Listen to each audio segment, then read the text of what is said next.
From the Intellifluence headquarters in sunny Scottsdale, Arizona, this is the Intellifluence Influencer Spotlight. In each episode, we sit down with an influencer from our network and we discuss their background as well as their unique approach to influencer marketing. Sophie Maletsky is a renowned children's event planner and entertainer who's always had a knack for working with kids. Trained as an actress, Sophie pursued an acting career through college, worked off-Broadway in New York, and has had roles in television and film. One day when Sophie was working as a nanny, she helped plan a birthday party, and that's when things changed. The kids told Sophie what they wanted, and together they made it come true. She turned garages into castles, backyards into train stations, and living rooms into ocean beds. Shortly thereafter, the Sophie's Stress-Free Soiree business was born. Today, Sophie's company designs and executes over 150 events a year for children and adults, and for Fortune 500 companies and Forbes 400 individuals. Sophie has over 70,000 subscribers on YouTube and hundreds of crafts and product reviews on her website. Sophie has been featured on CNBC, NBC, ABC, and CBS Radio, to name a few. Well, let's kick it off. So tell us about that initial birthday party you helped plan when you were a nanny and how that turned into a career and your personal brand. Okay, so, all right. So first and foremost, before I tell you anything about myself, you should know that I never planned to be an entrepreneur.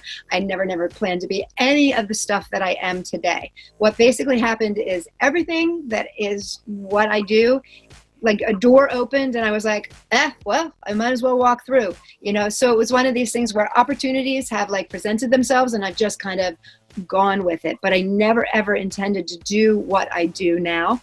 But I love what I do. And so I'm really completely blessed that I got to do what I get to do. So anyway, what happened is my husband and I lived in New York. He got offered a job in San Francisco. So we moved out and I literally had nothing to do. So I was like, well, I need to do something or I'm going to go crazy. So I became a nanny on the nanny's day off, basically, for this family.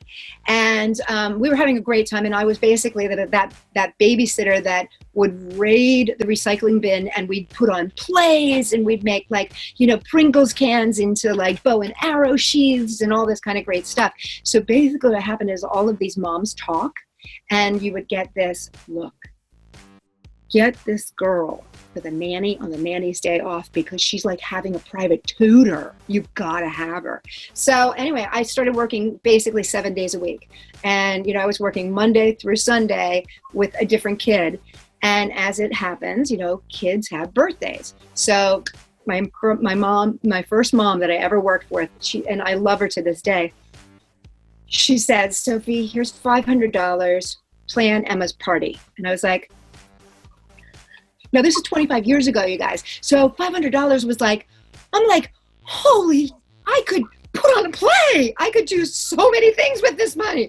Right. So I sat down with Emma and I was like, Emma, what do you want to do? And she's like, I want to be a princess. And I want to put all the boys in a dungeon and I want to slay a dragon and I want to have crowns with flowers. And so I was like, okay, this is great. So I said to the mom, it's do you mind if we use the garage for the party? And she was like, you want to use the garage for the party? I'm like, is it okay? And we'll cover it with paper. And she was like, oh, Sophie, you know what? Do whatever you want to do. So Emma and I covered the entire garage with paper and spent the next 4 weeks painting it to make it look like a pink castle. And then we took, the inner tubes of wrapping paper and we put them together and made this under the stairs. We made an actual dungeon and put boys in it, which was the best thing ever. And the boys loved it because the boys were finding ways to escape. And then they do all this. It was great. It was awesome. The best thing about it was that we had the dragon piñata. Now, this is the first piñata I ever made in my entire life. And the thing that I was worried about was that it wouldn't, that it would break too soon, right? So what do? I made it with 12 layers of newspaper. The kids went to hit the piñata and it was literally dong. It was one of these things where you could hear it reverberating. Nobody could open it. The dads tried, the moms tried, the brother tried, and nobody. We had to literally get a saw to open it up. That was like my first experience. But that being said, what happened is everybody had we had the best time. And it was an amazing party. Nobody wanted to go home. The boys wanted to stay in the dungeon. It was great. And then what happened is all these moms basically went, could you do this for my child? So that's how I started my business. And I literally fell into it. And I would go and I'd meet with the kid and find out what they wanted to do. And then I'd get really creative. And you got to understand, this is 25 years ago, before there was Pinterest, before, the internet was really in its infancy. I didn't even own a computer at that time. So everything I did, I would hand draw, take it to Kinko's, get it reproduced, then color it by hand so that all of the tags and all of the, the thank you things and all of that sort of stuff, they all were made by hand. So hours and hours and hours, but I loved it. And so then I was like, well, maybe if I printed up a little business card, I could get a little business. So I went from 1 party a month to 2 parties a month to 1 party a weekend to 2 parties a weekend, to the point where I was doing 8 events a week. So we got to a point where it was like 365 parties a year. Which is a lot. Yeah. That is. Yeah. So and now of course, we have $1 million company where we have, big corporate events. We work for Google, we work for Slack, we work for a whole bunch of different people.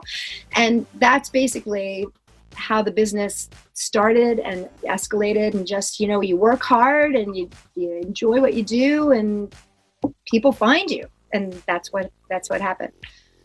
And then that led to everything else. Wow. What a story. I wanted to be at that party. I'm like, why didn't I have a dungeon when I was a kid? I would have put boys in there too. Everybody wants to put the boys in the dungeon. Sorry, Andrew. Challenge accepted. I will break free. I'm like, dang, I only had bouncy houses. Hey, listen, the boys got their due because they had little cardboard swords, and so they were like hacking at everything. And it was great. Yeah, I'd break out of that. No. Idea for my niece's birthday. And when did you get started into influencer marketing, and what were some of the first steps you took? So it started, so again, I never thought I'd be an influencer. I never planned on being an influencer. What happened is we were doing tons and tons and tons of parties, and the duct tape revolution started. Now this started about like 10 years ago, I guess it was, when duct tape went from just being gray, white, and red into all these patterns and stuff. And so I was using it at my events and parties, and we were making all this amazing stuff out of duct tape. And people approached me and they said, you really should make videos and put them on YouTube so that you can share this with more people than just, the 100 people that you're teaching how to do it and at a time. And I was like, okay, well, let's give it a try. So we put together a YouTube channel, and that was what was crazy. Was we put this YouTube channel together, and we have like, I think 18 or 19 million views now. And it's again, we never thought that it would be anything except, you come to my class and you want to learn more, we'll give you the website and you can go, watch more videos, right? But it's just, it took off and it got crazy. And then we were approached by Zest Publications, and they asked us to write a book. So we wrote a book about it. And then in the course of doing that, we hooked up with this company called Tape Brothers, and they're now Tape Planet. But Tape Brothers, what we ended up doing is we ended up using their products. And then when we went on our book tour, they sponsored the book tour by giving us all the tape, which was no mean, because that's a lot. Duct tape was very expensive. And so they gave us all this duct tape. So we literally went all across Pennsylvania, New York, all over the East Coast, Connecticut, doing these workshops. And they were our first connection to sort of influence marketing, and then from there it came from the YouTube channel, because we do so many other things now beyond duct tape. The duct tape phase kind of petered out, but we continue doing different stuff. And one of the things that happened is, we've got this little webisode that we call Try It, Don't Buy It, where I was purchasing stuff that I was using for my parties and stuff, and seeing if it was any good. And then I'd be like, hey guys, I'm using this and I like it, or I wouldn't spend $25.99 when you can just, basically make it at home. So that, I think, then spawned, getting into the whole sort of influencer thing where people will say, hey, do you want to try our product, and then do a video about it. And so I've been having fun with it. It's fun to see what people think that I should review, but it's fun. It's fun stuff. You brought up YouTube, and I wanted to ask you about YouTube. So your YouTube videos are very polished and informative. So how many people does it take to produce your video and social content? Okay, so it's me and my husband Scott, who is actually a video producer. So he does stuff for like Old Navy. He does all the in-house videos for Stitch Fix and stuff like that. So he works in the video industry. So he is my cinematographer and my editor, and he's our content manager. And he also puts everything up on YouTube, and he makes sure that that everything has the translation underneath, so that it can be translated into all the different languages and stuff like that. So he handles all of that. I handle all the content. And then we also have our website, and on our website we do step-by-step tutorials, and those are all photographed by my sister, who works with me. It's a very incestuous little company that we have here. So she does all of that. So it's really the three of us that have put everything together, but it's Scott and myself who really do all of the YouTube stuff. And then I handle all the social media back and forth. We put it on Facebook, and Scott helps to do that as well. So we try to multi-platform, so we're on Twitter, but we don't do that as much as I don't tweet as much as I should. But we are definitely on Facebook and definitely on YouTube. Yeah, certainly. And you have your brand, you have your personal brand, and then the influencer work you do. So you're constantly coming up with new crafts, games, party planning. So how do you structure your average workday so you can stay organized and get as much accomplished as you write down in your goal setting? You really want to know? I'm always fascinated by successful people, how they structure their day. I take notes and I try and... Well, Andrew, it means you have to go to bed early. Okay, so melatonin, herbal tea, Scotch? No, got it. You just got it. Okay, so my day starts at 4 a.m., 4:30 if I sleep in, and that's when I center myself. So I do a little meditation, I do a little morning exercise, and then I get onto my computer and I check my social media, and then I deal with my work emails. And sometimes my work emails are, can take 3 hours in the morning. But that quiet time before I get to the office is when I can get everything done. Because by the time I get to the office, there are 10 people who need me to come meet with them, go on a site inspection, create new content. We just have so many different things going on. But a typical day, it starts at 4. I'm in the office usually by 9 o'clock. I often will, from like 8 to 9, be purchasing stuff and running errands and doing that kind of stuff.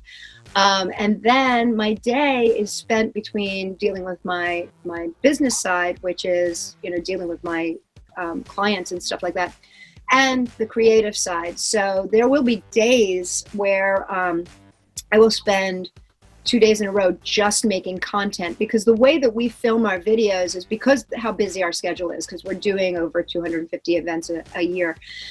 Because of that taking so much time, what we do when we film our YouTube stuff is it's all done in one chunk of time. So we'll do 10 videos in 3 hours, or we'll do 20 videos in, a full day.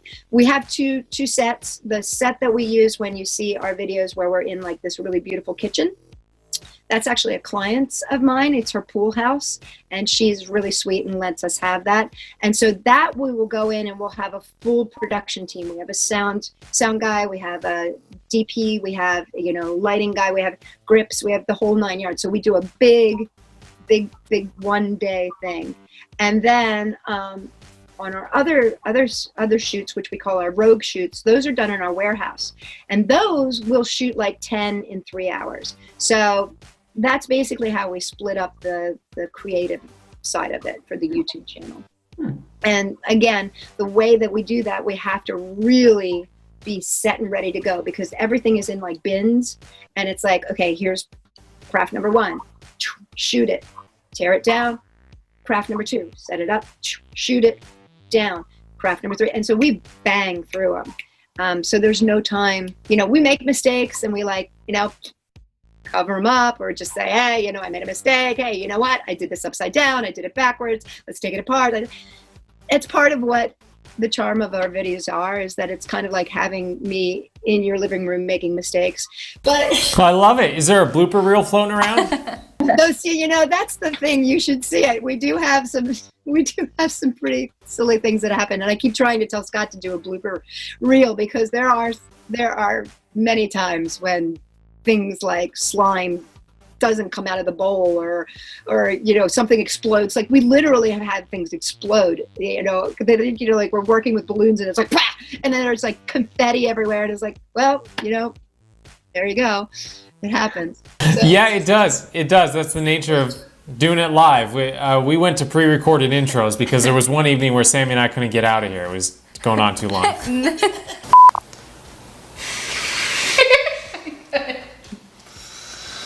All right. Let's see. Oy vey. Hi. Just go. I can't just go when you're losing it. You could.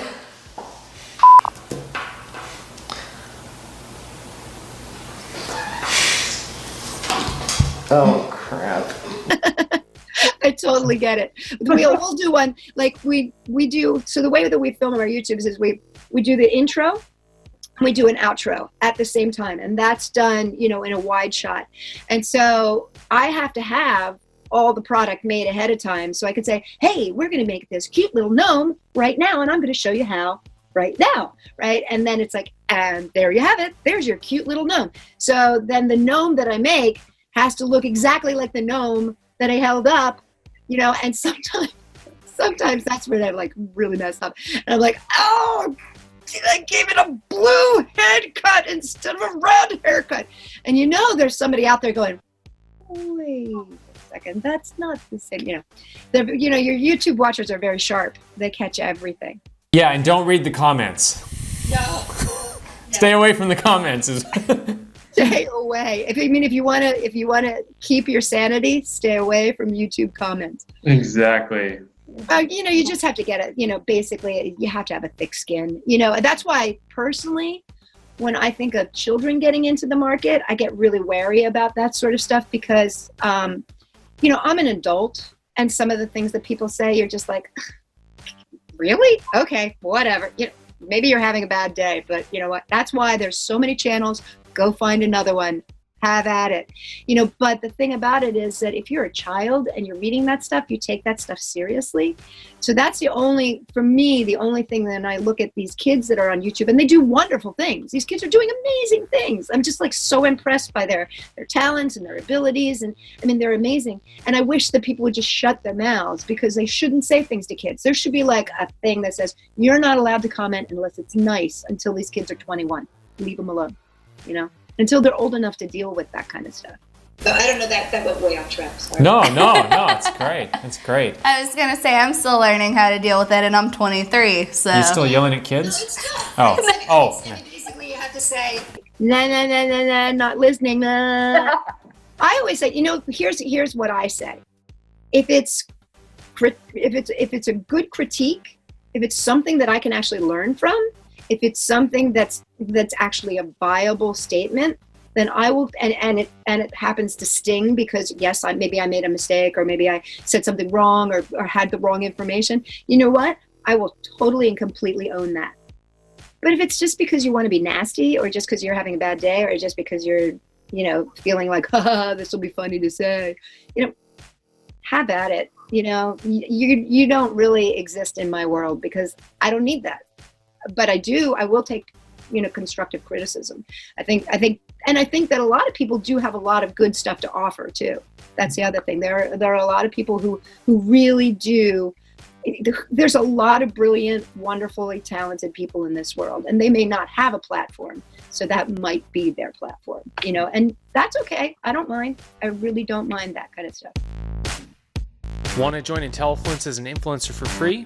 It's easy. Visit Intellifluence.com, click on the influencers link, and then click on the Join for Free button to sign up.